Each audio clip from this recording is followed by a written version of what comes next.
నీ విశ్వాసం ఎలాగుంది? నీ పవిత్ర జీవితం ఎలాగుంది? నువ్వు దేవుని మందిరానికి ప్రతి ఆదివారం వెళ్తున్నావు, నువ్వు పెద్దవాడు అవుతున్నావు, నువ్వు ఎలాగున్నావు?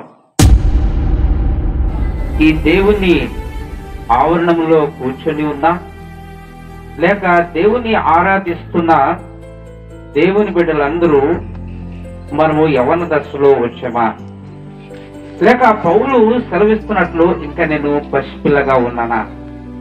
దేవుని మందిరానికి వచ్చేటప్పుడు, దేవుని ఆరాధించేటప్పుడు, దేవుని సన్నిధికి వచ్చేటప్పుడు, దేవుని యొక్క మాటలు వింటున్న సమయాల్లో నేను ఎలాగుంటున్నాను?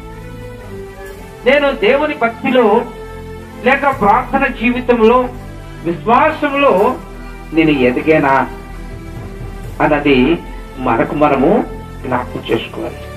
నేను మాట్లాడుతున్న మాటల్లో దేవుని వాక్యాన్ని వస్తుందా అన్న మాటని జ్ఞాపకము చేసుకోవాలి. ఈ దినము యవన దశలో, బాల్య దశ నుండి విడిచి యవన దశలోకి వచ్చిన స్వాతికే కాదు, నీ విశ్వాసం ఎలాగుంది?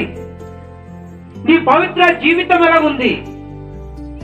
నువ్వు దేవుని మందిరానికి ప్రతి ఆదివారం వెళ్తున్నావు, నువ్వు పెద్దవాడు అవుతున్నావు, నువ్వు ఎలాగున్నావు?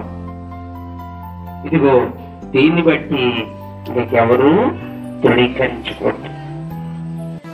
ఇంకా దేవుని బిడ్డలుగా మనం ఎలాగున్నాం? పసి బిడ్డలుగా ఉన్నామా లేక పెద్దవారుగా ఉన్నామా?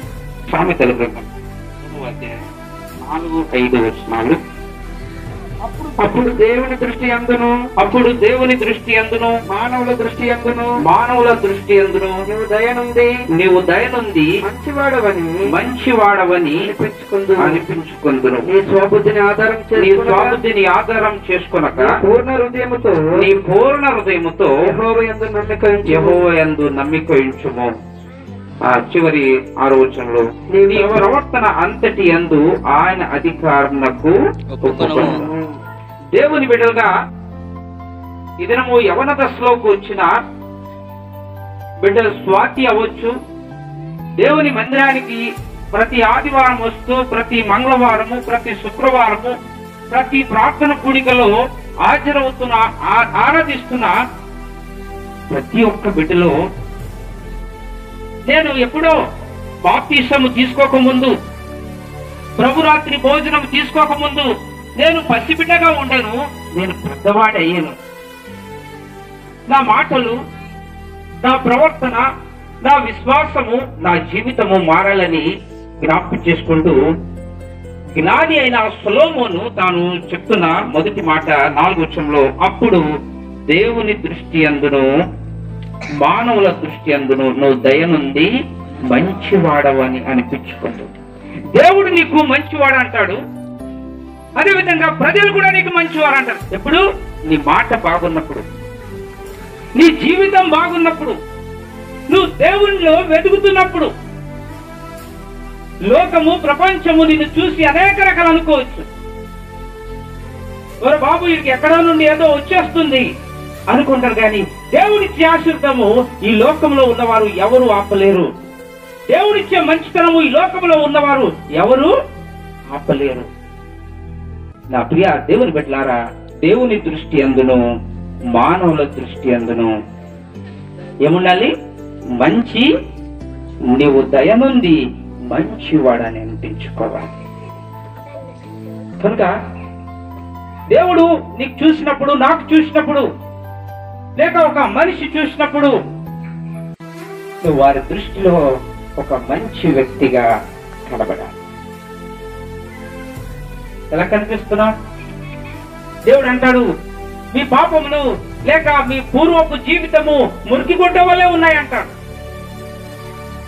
ఎప్పుడైనా దేవా, నా మురికి జీవితము, నా పాత జీవితాన్ని తొలగించి నీ దృష్టిలో, ఈ లోకములో ఉన్న వారి దృష్టిలో నేను మంచివాడుగా ఉంటాను అన్న తీర్మానము సంఘములో ఈ మాటలు వింటున్న ప్రతి ఒక్కరూ తీర్మానం చేసుకోవాలి.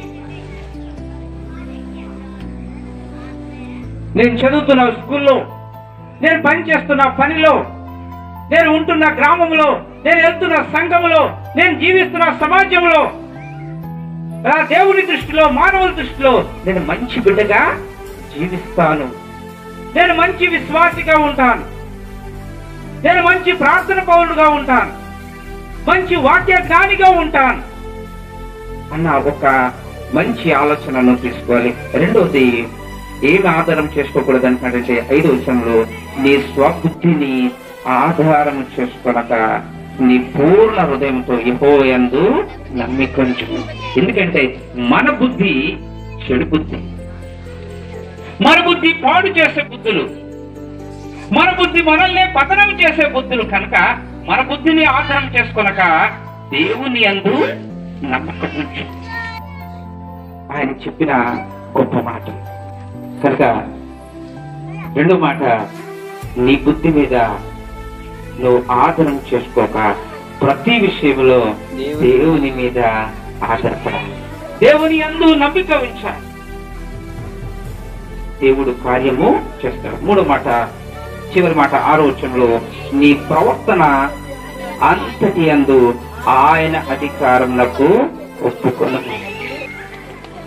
మన ప్రవర్తన, మన జీవితము, మన మాటలు, మన నడవడిక దేవుని అధికారానికి. బహుశా స్కూల్లో, కాలేజీలో ఇందాక అయ్యగారు చెప్పినట్టు మనం ఎక్కడెక్కడికి వెళ్తామో అక్కడ ఎవరు మనల్ని చూడరు, కానీ ప్రతి స్థలములో దేవుడు ఉంటాడు, ప్రతి స్థలములో దేవుడు ఉంటాడు. నీకు అధికారి ఎవరై ఉండాలంటే దేవుడై ఉండాలి. ఒకవేళ తల్లి నీకు అధికారం ఉంటే, తండ్రి నీకు అధికారం ఉంటాయి, అన్న నీకు అధికారం ఉంటాయి, గ్రామస్తులు నీకు అధికారం ఉంటాయి, వారు వెళ్తున్న ప్రతి స్థలంలో ఎవరు ఉండరు.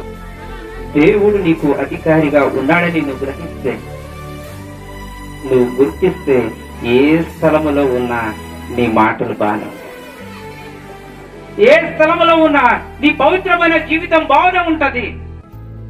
యోసేపు ఎవరు లేరు, ఆ ఇంట్లో యజమానుడు లేడు, ఆ ఇంట్లో పనివారు ఎవరు లేరు, ఆ యజమానురాలు ఒక పాడు పని కోసము ప్రవర్తిస్తే యోసేపు దేవుని అధికారానికి లోబడ్డాడు. నా అధికారి పై నుండి చూస్తున్నాడు, నేను ఇట్టి దుష్కార్యము చేయను, ఇది నా దేవునికి వ్యతిరేకమైంది, నా దేవునికి తగ్గనిది. నా ప్రియ దేవుని బిడ్డలారా, చూడండి, మనం కొనుక్కున్న ఫోను మన అధికారంలోనే ఉంటుంది, మనం ఎవరికి ఫోన్ చేస్తే వాళ్ళకే వెళ్తుంది. ఈ సెల్ ఫోన్ మన అధికారానికి ఉంటుంది. ఈ మాట్లాడుతున్న మైకు మనం ధనం హెచ్చించి కొన్న ఈ మైకు ఆపితే ఆగుతుంది, ఆన్ చేస్తే మాటలు బయటికి వెళ్తున్నాయి. ఈ ఫోన్ మన అధికారంలో ఉంటుంది. మనం కొనుక్కున్న వాహనము, బండి మన అధికారంలో ఉంటుంది. దాన్ని స్పీడ్కి వెళ్ళాలంటే స్పీడ్కి వెళ్తున్నాం, స్లో అవ్వాలంటే ఎక్కడ ఆగలో అక్కడ ఆగుతుంది. మన అధికారంతో దాన్ని ఆపుతున్నాం, దాన్ని స్పీడ్గా వెళ్ళగలుగుతున్నాం. కానీ దేవుడు నన్ను అధికారిగా ఉంటాడు. ఎక్కడెక్కడ? నీ ప్రవర్తన అంతటి యందు ఆయన అధికారులకు ఒప్పుకొను. దేవా, నా శిరస్సు నుండి నా పాదల వరకు మీరే నాకు అధికారిగా ఉండండి. నీ అధికారానికి లోబడతాను, నీ చిత్తానికి లోబడతాను. దినదినము క్రైస్తులుగా, దేవుని బిడ్డలుగా వెతుకుతున్న మనం అందరూ దేవుని అధికారానికి లోబడాలి. కనుక ఈ మాటలు ముగించే ముందు మీకు మీరు ప్రశ్నించుకోండి, దేవా, నా జీవితము ఎంతో విలువైన జీవితము, నా జీవితం ఎంతో శ్రేష్టమైన జీవితము. దేవా, నేను భూమి మీద బ్రతికినంత కాలము, జీవించినంత కాలము నీ దయలో, మనుషుల దయలో నేను ఎటువంటి వాడిగా ఉండాలి? మంచివాడుగా ఉండాలని మీరు కోరుతున్నారు. రెండవది, దేవా, నా బుద్ధి నాకు వేరే మార్గంలోకి నడిపిస్తుంది. నా బుద్ధి చెడు బుద్ధి కనుక నా పూర్ణ హృదయంతో నీ యందు నేను నమ్మిక ఉంచి జీవిస్తాను. చివరి మాట, మూడోది, దేవా, నా జీవితం అంతట్లో నీ అధికారానికి నేను లోబడతాను. ఎందుకు దేవుని అధికారానికి లోబడాలంటే, దేవాది దేవుడు ఒక్కడే నీ నా పాపల కొరకు చనిపోయాడు, నీ నా పాపల కొరకు సమాధి చేయబడి తిరిగి లేచాడు, నీ నా పాపల కొరకు ఆయన రక్తాన్ని కార్చాడు.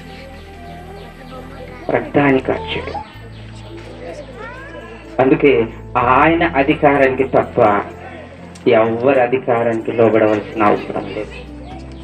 బ్లేడ్తో కోసుకొని వారు ఉంటారు, రక్తం కార్చేవారు ఉంటారు. వారి రక్తము నీ పాపలు పోవు. వారు చేసే త్యాగం వల్ల నీకు రక్షణ రాదు. దేవుడే 2000 సంవత్సరాల క్రితము ఆయన ప్రాణ త్యాగం చేసి విలువలో యాగమై తనకు తాను సమర్పించుకున్నారు. కనుక మన ప్రవర్తన అంతటి అందు సంఘము లేక దేవుని బిడ్డలుగా, దేవుని సమూహముగా మన ప్రవర్తన విషయంలో దేవుని అధికారానికి లోబడుతున్నామా, లేకపోతే మన అధికారానికి, లేకపోతే ఎవరెవరి అధికారానికి లోబడుతున్నామన్నది మనకు మనం ఒకసారి జ్ఞాపకం చేసుకోవాలి. తండ్రి గారు ఎక్కడో ఉంటారు, తల్లి ఎక్కడో ఉంటారు, కానీ పరలోకంలో ఉంటున్న దేవుడు నిత్యము చూస్తూనే ఉంటాడు. కనుక దేవుని అధికారానికి లోబడదాం. అటువంటి కృప ఇక్కడ కూడిన మనందరికీ ఆయన అధికారానికి లోబడి ఈ భూమి మీద జీవించిన కాలము ఆయన మహిమార్థమై జీవిద్దాం. అట్టి కృపా దేవుడు మనందరికీ దయచేయును గాక.